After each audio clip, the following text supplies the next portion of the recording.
L'histoire de Cendrillon. Il était une fois, dans un pays lointain,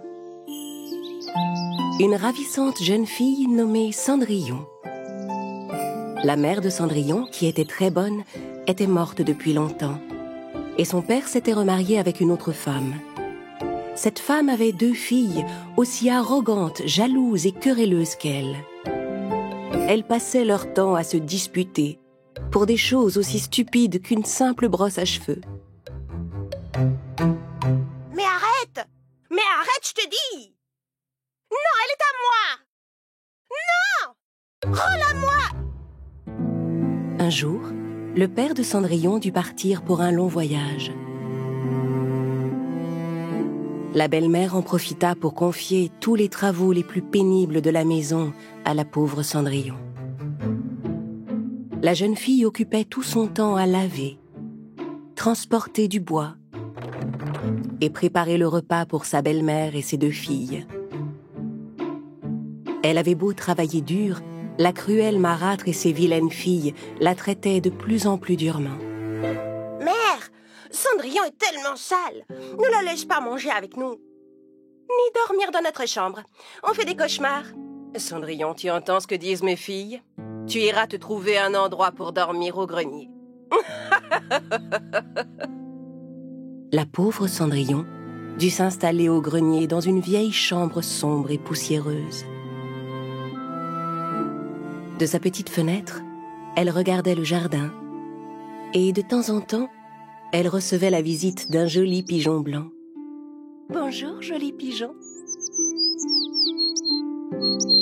Au bout de quelques jours, tandis qu'elle nettoyait sa chambre au grenier, Cendrillon rencontra 2 petites souris. « Tiens, qui êtes-vous tous les 2 ?»« Moi je suis Cheddar. Et moi c'est Mozzarella. » Et moi, je suis Cendrillon. Dites-moi, vous devez aimer le fromage? Je pourrais vous préparer un délicieux repas. Oh oui! Oh mère de femme! Ça fait des heures qu'on n'a pas pu aller chercher à manger dans la cuisine. Il y a un gros monstre poilu qui nous empêche de passer. C'est encore ce gros vilain chat. Ne vous en faites pas, demain matin, je vous préparerai un bon petit déjeuner. Le lendemain matin, Cendrillon descendit dans la cuisine sans faire de bruit. Pendant ce temps, le vilain matou attendait devant le petit trou de souris du mur de la cuisine pour attraper Cheddar et Mozzarella. Cendrillon prit discrètement des morceaux de fromage et les emporta avec elle pour remonter au grenier. Mais elle se trouva nez à nez avec les filles de sa belle-mère. « Qu'est-ce que tu tiens là? Et où est-ce que tu comptes aller avec ça, hein? C'est juste un petit peu de fromage pour le petit déjeuner. »« Mère! Tu entends ça? Cendrillon vole notre nourriture. »« Moi voler? Non, c'est faux. Je ne vole jamais. »« Tais-toi! Voleuse et menteuse avec ça. Quelle vilaine fille tu es. » Les petites souris descendirent l'escalier et se mirent à courir dans la cuisine pour effrayer les vilaines sœurs. Ah! Oh non, une souris! Ah! Oh non! Quelle horreur! Attends! Oh non! Une souris! 2! Au secours! La belle-mère s'apprêtait à chasser les 2 petites souris quand soudain, on entendit frapper à la porte. C'était l'ambassadeur du palais. Sa Majesté le Prince donnera exceptionnellement un grand bal au château demain soir. À cette occasion, toutes les jeunes filles du royaume sont invitées. Dès qu'elles entendirent parler du grand bal, Javotte et Anastasie se précipitèrent dans leur chambre, tout excitées, pour choisir la robe qu'elles allaient porter. Leur mère aussi tenait à ce que ses filles se fassent belles. Les 2 méchantes sœurs obligèrent Cendrillon à leur préparer les plus belles tenues pour le bal.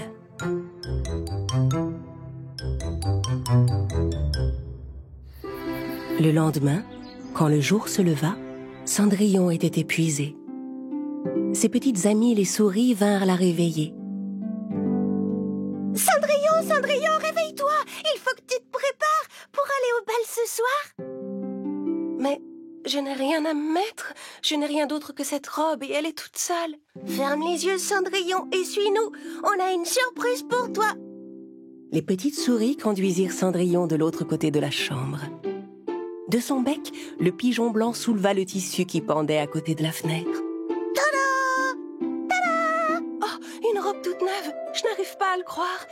Elle est merveilleuse.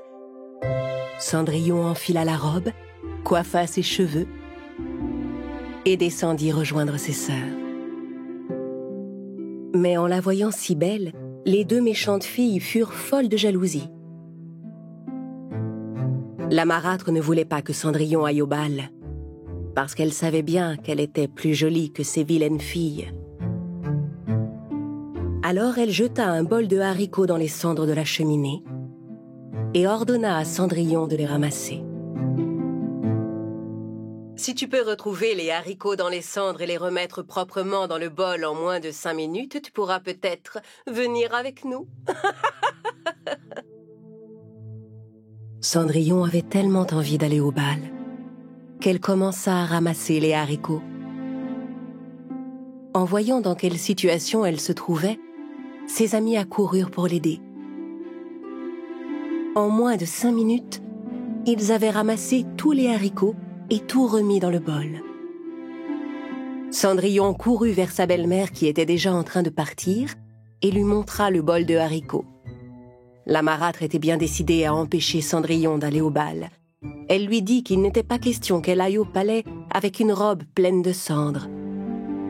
La vilaine femme et ses 2 filles laissèrent Cendrillon et se mirent en route pour le château. La pauvre jeune fille était si triste. Elle alla s'asseoir dans le jardin et se mit à pleurer au pied du noisetier que sa mère avait planté des années auparavant. À cet instant, l'arbre se mit à trembler et à scintiller, et une magnifique fée apparut juste devant Cendrillon. « Je suis une bonne fée, je suis venue t'aider. Ne sois pas triste, mon enfant. Toi aussi, tu vas te rendre à ce bal. »« Comment ? Je ne peux pas y aller dans cet état ? Laisse-moi faire, je m'en charge. Il me faudrait juste une grosse citrouille. Pour le reste, j'ai ce qu'il me faut. » Cendrillon alla chercher une belle citrouille au potager. La bonne fée agita sa baguette magique en direction de la citrouille, qui se transforma soudain en un superbe carrosse. Puis elle changea les souris en 2 beaux chevaux et le pigeon blanc en un élégant cocher. Cendrillon n'en croyait pas ses yeux. « Mais comment est-ce possible ?» La bonne fée agita ensuite sa baguette devant Cendrillon qui se retrouva vêtu d'une magnifique robe de bal. Et à ses pieds apparurent 2 beaux souliers de verre. « Je ressemble à une vraie princesse maintenant, merci gentille fée. Maintenant, va vite au bal. Allez !» Mais avant que Cendrillon s'en aille, la bonne fée la mit en garde. « N'oublie surtout pas, tu devras être rentré avant minuit, sinon la magie s'envolera et tout redeviendra comme avant. Et maintenant, va, mon enfant. » Cendrillon écouta attentivement la fée, puis se mit en route pour le château. Le carrosse la déposa devant les marches du palais. Cendrillon, resplendissante, entra dans le château. En voyant passer Cendrillon, tous les invités se demandèrent qui pouvait bien être cette ravissante jeune fille. Ni la méchante marâtre, ni ces 2 vilaines filles ne se doutèrent un instant que la belle inconnue était Cendrillon. Le prince s'avança vers la jeune fille et tomba aussitôt amoureux d'elle.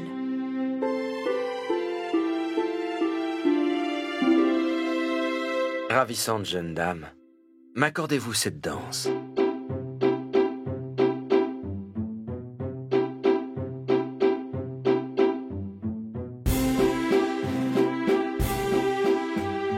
Cendrillon était tellement émerveillée de danser avec le beau prince qu'elle ne voyait pas le temps passer. Mais au moment où l'horloge allait sonner minuit, elle se rappela les mises en garde de la bonne fée. N'oublie pas, tu devras être rentré avant minuit, sinon... Cendrillon laissa brusquement le prince et se précipita hors du château.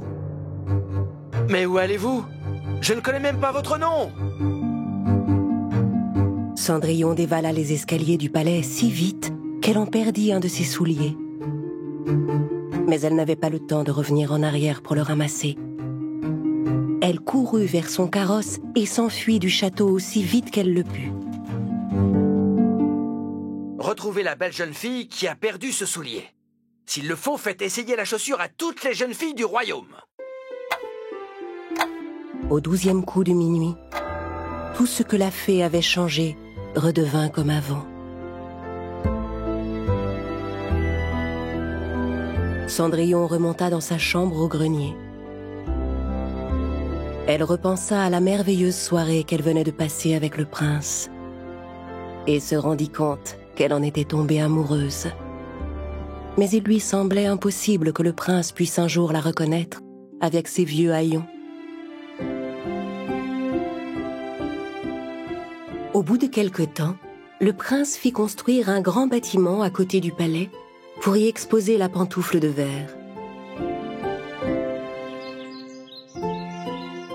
Toutes les jeunes filles du pays venaient y essayer la chaussure à tour de rôle.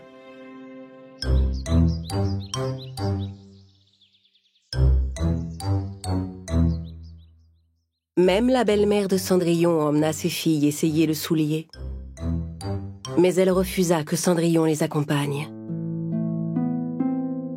Tu perds ton temps. Tu étais restée à la maison. Il est impossible que cette chaussure soit la tienne, voyons. Oui, et elle ira sûrement bien mieux à Anastasie ou à moi. Mais moi aussi, je suis une jeune fille du royaume. J'ai le droit d'essayer la chaussure comme les autres. Mais la marâtre ne voulait pas écouter Cendrillon. Elle l'enferma dans la maison et s'en alla avec ses filles. Bien sûr, le soulier de verre n'allait ni à Anastasie, ni à sa sœur Javotte. Oh, attendez une petite seconde, je crois que ça va aller. Le soir venu, alors que le palais du soulier de verre illuminait la nuit, Cendrillon parvint à s'échapper de la maison grâce à l'aide de ses amies les petites souris. Elle arriva devant le majestueux bâtiment, entra et se dirigea vers le soulier. Au moment où elle s'apprêtait à essayer la chaussure, le prince entra dans la pièce. Arrêtez, ne bougez plus! Vous allez abîmer cette chaussure! Non, je vous assure, c'est mon soulier, il me va parfaitement. C'est vrai, elle dit la vérité. C'est elle, c'est Cendrillon. Cendrillon glissa son pied dans la chaussure devant le prince. Et il put constater que le soulier allait parfaitement à la jeune fille. C'est vous? Vous êtes... Mais oui! Vous êtes la belle jeune fille avec qui j'ai dansé. Quel est votre nom? Cendrillon, votre Altesse. Cendrillon. Voulez-vous m'épouser, Cendrillon? Cendrillon accepta avec joie la proposition du prince, dont elle était tombée amoureuse. Ils se marièrent et s'installèrent ensemble au château, où ils vécurent heureux pour toujours.